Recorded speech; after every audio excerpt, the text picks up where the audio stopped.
Pascal, salut, bonjour. Salut Joël. Pour cette lame qui est la numéro 5, j'entre en totale béatitude et déférence, car nous allons parler du pape. Ah, il se la pose bien le pape sur cette carte. Et oui, le pape, c'est un transmetteur, c'est quelqu'un qui, c'est vrai, qui en impose, mais en même temps, tu vois, il a cette barbe blanche, il est dans la sagesse et il n'a pas l'air très méchant, hein.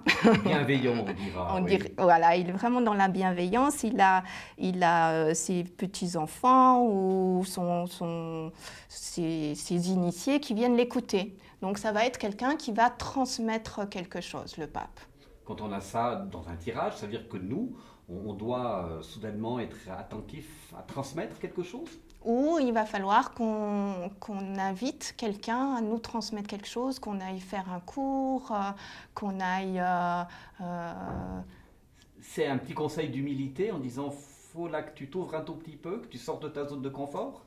Ah oui, ça peut. Ça dit ça? Ça peut aussi, en tout cas, que tu mettes un sens, une direction par rapport à tes valeurs. Parce que le pape, ça va aussi être une lame qui nous invite à nous connecter à nos valeurs. Pour illustrer cette lame, là, tu as choisi une valeur sûre. Et c'est un livre qui s'appelle « Et tu trouveras le trésor qui dort en toi ». Oh, ouais, de notre fameux Laurent Gounel, oui. Alors, là, l'intrigue place de héros. Il y a d'abord Alice, qui elle est assez dans le registre athée. Elle n'est pas très spirituelle du tout. Elle retrouve un vieux pote qui s'appelle Jérémie, mais qui est devenu prêtre.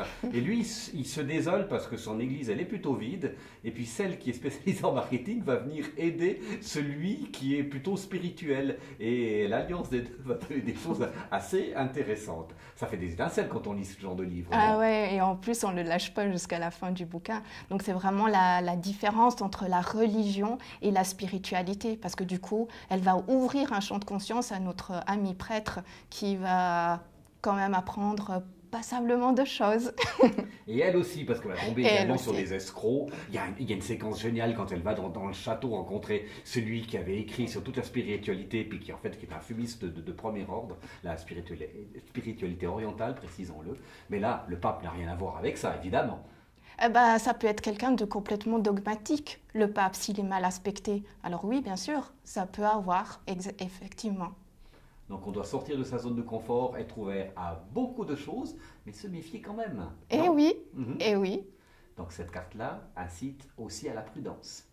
Peut-être. Non? Si? Non? Oui, Non. oui, on peut. Au fait, il n'y a rien de faux dans le tarot. C'est ça qui est important de savoir. C'est que si tu sens ça, c'est que c'est juste. C'est que ça fait résonance avec toi par rapport à un petit détail que tu auras vu dans la carte. Donc c'est juste, il n'y a pas de faux. Je te remercie beaucoup, Pascal, et on se verra incessamment sous peu pour une nouvelle lame. Super, merci Joël. Merci.